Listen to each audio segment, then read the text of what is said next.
How's it going, y'all? Running out of entrance ideas, what can I say? So I guess it's time for Lostview 4.8. Meet Kevin Johnson. Boy, oh boy. I have not, watched the episode, read anything about it, listened to any podcast now for over 48 hours, possibly longer. Last night I slept for 12 hours, and the night before that I slept for 14, so I don't even know what I'm doing, so. But, so we finally got to see what was going on with the whole, with the whole Michael backstory, which was kind of strange. I know I said I was hoping for it to start with the whole taking off of the boat and we were going to see what happened instantly after that, but how interesting could that possibly be anyway?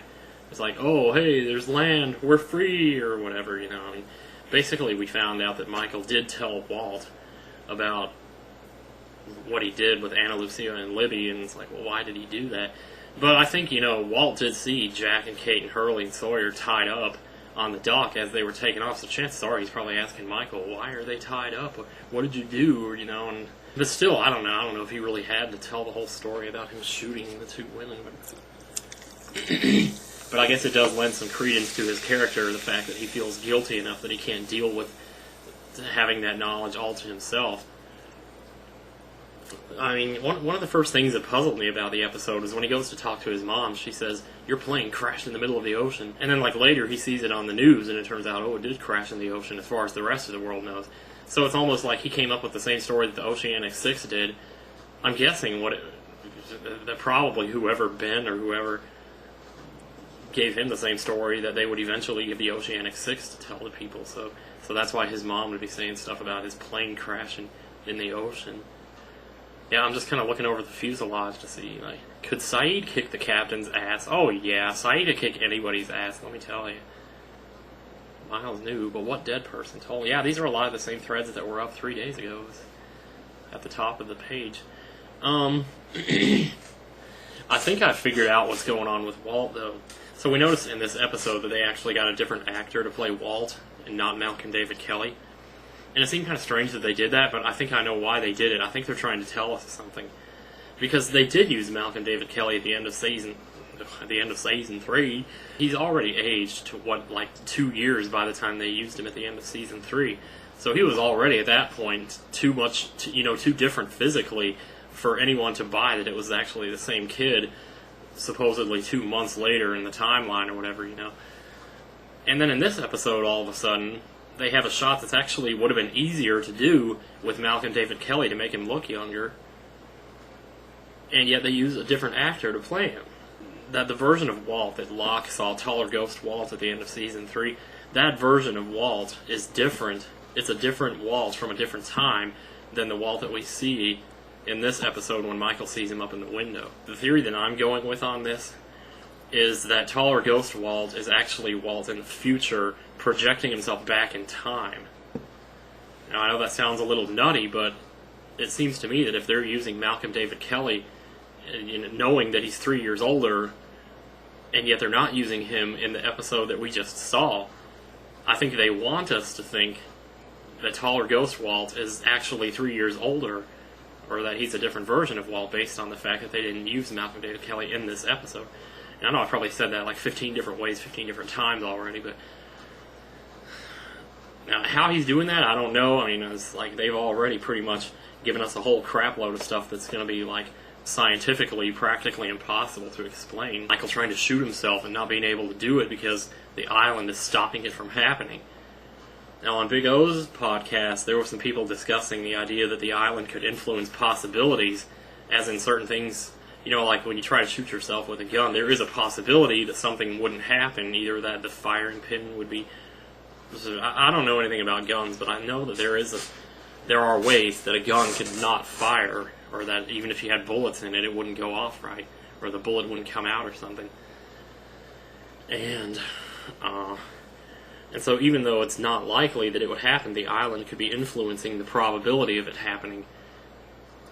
And when you look back at a lot of other things that have happened on the show, such as, let's say, Hurley winning the lottery, probability wasn't too big of that either, but it happened, and, well, of course, that was before Hurley actually came to the island. Now, people are saying, how could the island influence things in the outside world? Well, it seems to me that so far, everything that the island has influenced in the outside world has been involving someone who's already been to the island. Is it possible that the island has been influencing things that have been happening in these other flash forwards, like Hurley making the basket every single time, or Saeed, finding the bracelet on the woman's arm? Are things like this actually indications of some greater power at work? I mean, probably not, but I don't know. I got no idea. One of the other issues we have is the whole submarine thing. And we've seen, based on the timeline, it seems like the time that we see Tom off of the island talking to Michael, this is supposedly after the submarine has been blown up, because that happened in the middle of Season 3. Yeah, and we saw Tom on the island still playing football with Jack in the same episode, or the episode directly before Locke blew up the sub. So either they're trying to tell us that sub wasn't really blown up, which is a possibility, or there's some other way to get to and from the island. I don't think the sub is blown up. I never did. I just don't... There was no advantage for Locke to gain by blowing it up. And they say, well, Locke is trying to keep all these people on the island. But that's still a question that's been, up in the air ever since the beginning. If Locke wants to stay on the island, then fine, but why does he have to keep everyone else from getting off?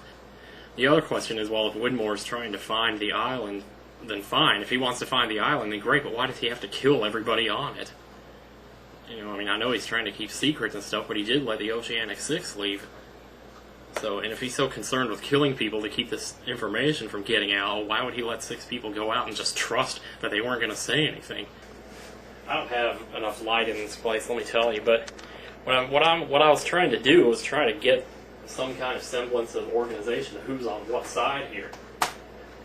Now, you could say there's a good side and a bad side, but there's really no point to that, because we've seen that there's a little bit of good in the bad people and a little bit of bad in the good people. So you say there's like side 1 here and then side 2 here. So you figure, okay, let's say Widmore is on this side. If that's the case, you got to assume that the Frades are also on this side. Which means that Locke is on this side, as is Ben. Now, Ben being on this side means that,